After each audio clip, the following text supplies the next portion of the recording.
July 5th, 1943.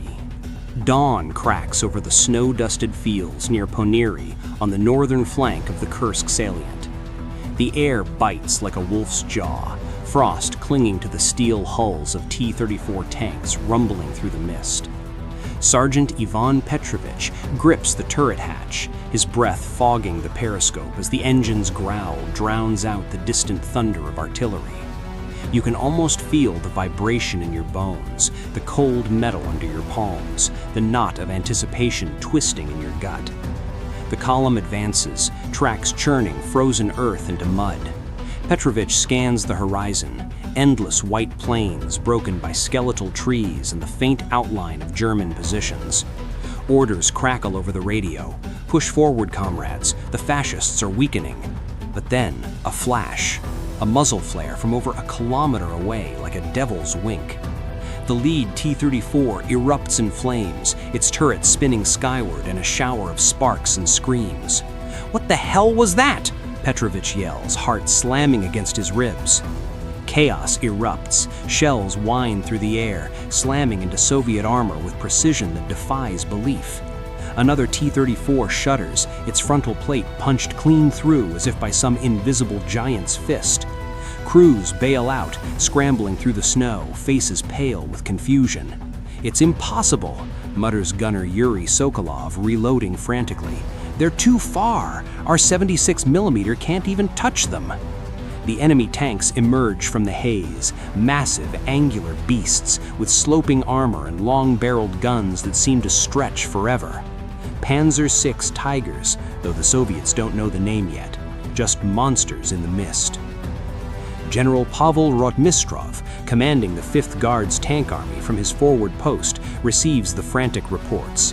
"Heavy tanks, Comrade General. Their guns, they fire from beyond our range." Rotmistrov's jaw tightens, maps spread before him under a dim lamp.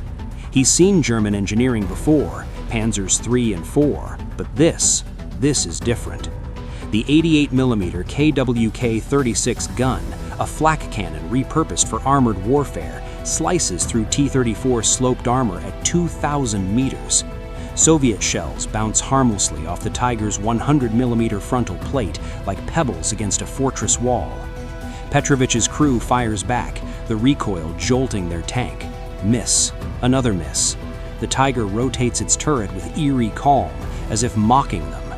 Boom! A neighboring T-34 vanishes in a fireball, ammunition cooking off in a symphony of explosions. "Flank them!" Petrovich barks, but the ground is a quagmire, and the Tigers hold the high ground. Wide-eyed disbelief spreads like contagion among the crews, men who've charged into Stalingrad's ruins, who know the sting of battle, now frozen in awe at this mechanical predator. As the sun climbs, the field becomes a graveyard of burning hulks. Rotmistrov paces, issuing new orders. Do not engage head-on. Use the terrain, ditches, hills, overwhelm with numbers. But the shock lingers, a visceral punch to the Red Army's confidence. How do you fight a ghost that kills from afar? The Tigers prowl, their commanders like SS Obersturmführer Michael Wittmann spotting targets with cold efficiency. Soviet tankers huddle in their machines, pulses racing, wondering if survival means rethinking everything they know about war. And just as the first counterattacks form, a new horror unfolds, one that will force Rotmistrov's hand in ways he never imagined. Mid-morning, July 5th. The smoke from burning T-34s hangs low over the frozen ground like a funeral shroud. Sergeant Ivan Petrovich wipes soot from his eyes, his tank idling in a shallow depression while the crew debates whether to advance or pull back. Over the radio, voices overlap in panic, platoons reporting the same nightmare, shells arriving from nowhere, tanks gutted before they even spot the enemy.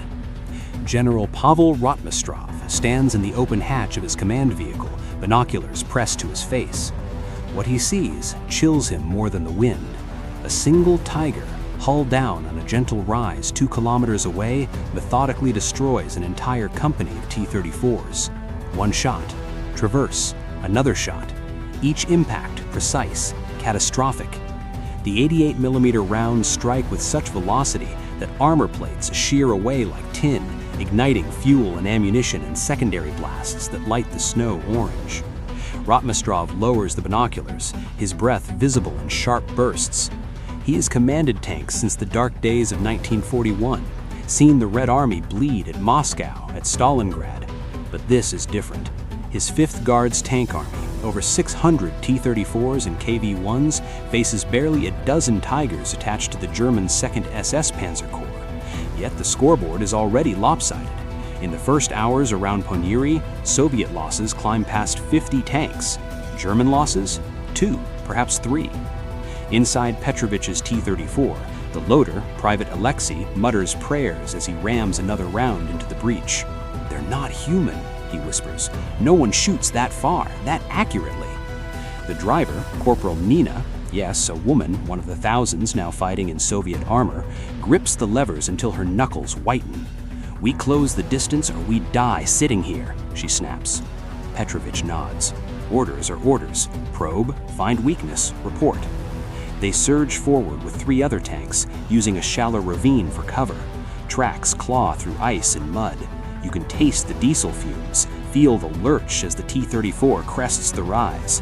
For a moment, hope flickers. They're within 800 meters now. Soviet 76.2mm guns can penetrate at that range. Petrovich yells, "Fire!" The muzzle recoils, muzzle flash blinding.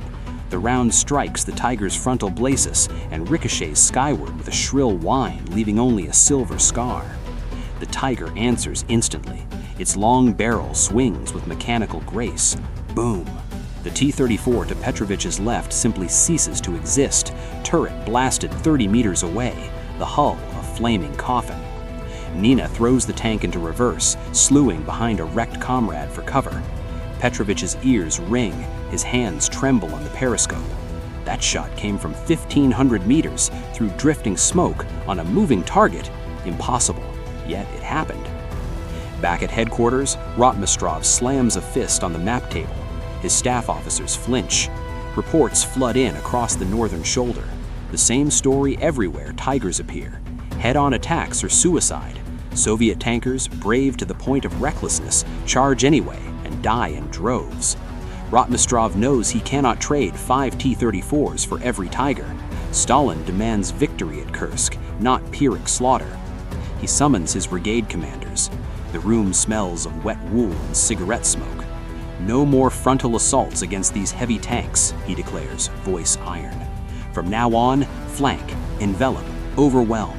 Use speed, use numbers, dig hull-down positions, call in artillery and Stormoviks on any confirmed Tiger." The officers nod, but doubt lingers in their eyes. Can tactics alone defeat a machine that seems invincible? As dusk begins to fall on that first bloody day, a captured German radio intercept crackles through Soviet intelligence. The enemy calls their beast Tiger, and they are confident, arrogant even, that nothing the Red Army fields can stop it. But Rotmistrov stares at the map, tracing possible avenues of maneuver, and something hardens in his expression. The shock is real, the fear is real, yet something else stirs too, the first spark of ruthless adaptation. And on the frozen fields, one young lieutenant is about to test that adaptation in a way no one expects. Late afternoon, July 5th, the sun hangs low, bleeding red across the snowfield south of Ponyri. Shadows stretch long and jagged, turning every ditch and rise into a potential grave. Lieutenant Viktor Kuznetsov, 23 years old, commander of the 3rd Battalion, 29th Tank Brigade, crouches in the cupola of his T-34, engine idling low to save fuel. His orders from Rotmistrov are clear. No more head-on charges. Find the Tiger's flanks. Hit them where the armor is thin. Live to tell the tale. Kuznetsov's battalion, 12 T-34s, half of them with the new 85mm guns still being rushed to the front, creeps through a narrow belt of birch woods. The trees are bare, branches like skeletal fingers clawing at the sky. You can hear the distant rumble of artillery, the occasional sharp crack of a Tiger's gun echoing across the plain. Every crew member feels it, the weight of being hunted. Victor leans out, scanning. There, on the open ridge to the east, 2 Tigers sit hull down, their long 88mm barrels sweeping the battlefield like searchlights. They've already claimed a dozen Soviet wrecks that morning. Behind them, German infantry digs in, expecting another frontal assault.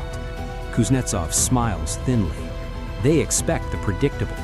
Today, the Red Army will be anything but. He keys the radio. "All tanks, follow my lead. Stay low, stay quiet. We swing wide, come in from the southwest. No firing until I give the word." The column slips forward, tracks muffled by snow, engines throttled back. Kuznetsov's heart pounds, not from fear, but from the thrill of doing something new. He's read the frantic after-action reports. Tigers can't traverse their turrets as fast as T-34s. They're heavy, slow to turn. If you get behind them, if you swarm them, the myth crumbles. The battalion emerges from the trees a kilometer west of the ridge. The Tigers are still facing north, oblivious. Kuznetsov raises his hand. "Now, full speed, flank and fire." 12 T-34s burst from cover, engines roaring, throwing up plumes of snow. They race across the open ground in a wide arc, curving behind the German position. The Tigers react late. Their commanders spot the dust cloud too late. Turrets begin to swing, slowly, ponderously. Kuznetsov's gunner, Sergeant McHale, already has the lead Tiger in his sights. "Range 600 meters, side armor," he shouts. Kuznetsov nods. "Fire!" The 76mm gun cracks. The round punches through the Tiger's thinner side plate at a shallow angle. A flash, a gout of flame from the engine deck. The beast lurches, smoke pouring from its rear. The crew bails out, scrambling into the snow. The other Tiger pivots, its 88 seeking targets. It fires, misses, then fires again. One T-34 explodes in mid-turn, crew lost instantly. But the rest keep coming. Kuznetsov's battalion swarms like wolves. Another shot from McHale's gun strikes the second Tiger's track. It slews sideways, immobilized. Now the T-34s circle, pouring fire into vulnerable spots. Rear deck, tracks, turret ring. The Tiger's commander tries to fight back, but the turret can't keep up with the speed of the circling Soviet tanks. Shell after shell slam home. Finally, a catastrophic explosion rips the turret skyward in a pillar of fire. For the first time that day, Soviet tankers cheered. Kuznetsov's voice cracked over the radio. "We got 'em! We got the bastards!" His men are laughing, crying, hugging inside their cramped turrets. They've killed 2 Tigers, 2 of the invincible monsters. The spell is broken. Word races back to Rotmistrov's headquarters within minutes. The general allows himself a rare, grim smile. "So they bleed after all," he mutters. He immediately issues new standing orders. Every tank unit must practice flanking drills, use speed, use numbers, use the terrain. Never again meet the Tiger head-on unless the odds are overwhelming. But as night falls, the battlefield grows quiet. Too quiet. Kuznetsov's battalion regroups, counting losses. 4 T-34s destroyed, 8 damaged. A high price, but worth it. They've proven something vital. The Tiger is not invincible. It can be outmaneuvered. It can be killed. Yet somewhere in the darkness, fresh reserves are moving up. More Tigers, more Panthers, more of the new generation of armored killers. And Rotmistrov knows the real test is only beginning. July 12, 1943. Dawn over the rolling hills southwest of Prokhorovka. The air is thick with the smell of damp earth and cordite, the ground scarred by a week of relentless fighting. General Pavel Rotmistrov stands on a small knoll, field glasses in hand, watching his 5th Guards tank army form up for the greatest armored counterattack of the war. Over 800 Soviet tanks and assault guns, T-34s, T-70s, a handful of new Su-185s and Su-152s stretch across the landscape like a steel tide. Facing them, the elite divisions of the 2nd SS Panzer Corps, including Leibstandarte, Das Reich, and Totenkopf, and at their core, dozens of Tigers. Rotmistrov knows the stakes. Citadel is faltering. Hitler's last great offensive is bleeding out on the Kursk salient. If the Red Army can smash through here, the initiative shifts forever. But the cost will be monstrous. The order goes out at 0830. Engines roar to life. The ground trembles as the Soviet wave surges forward, closing the distance fast, determined not to let the Tigers dictate range. You can almost feel the raw momentum, hundreds of tracks churning soil, commanders shouting over the din, gunners hunched over sights. No hesitation this time, flank or die. The Germans are ready. From concealed positions along the reverse slopes and anti-tank ditches, Tigers and Panthers open fire at extreme range. The first rank of T-34s begins to burn almost immediately, 88mm rounds punching through at 2,000 meters, turning charging tanks into instant pyres. But Rotmistrov's men keep coming. Speed is their shield. They race through the storm of steel, closing to 1,000 meters, then 800, then 500. And then the battlefield dissolves into chaos. At point-blank range, the myth of invincibility shatters. T-34s swarm individual Tigers in packs of 5, 6, 7.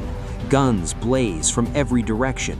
Tracks are blown off. Side armor is hammered until it cracks. Turret rings jam under repeated impacts. One Tiger, commanded by an experienced SS Hauptstarpführer, destroys 11 Soviet tanks in minutes before a T-34 rams it at full speed, jamming the turret long enough for 3 others to pour shells into its rear at contact range.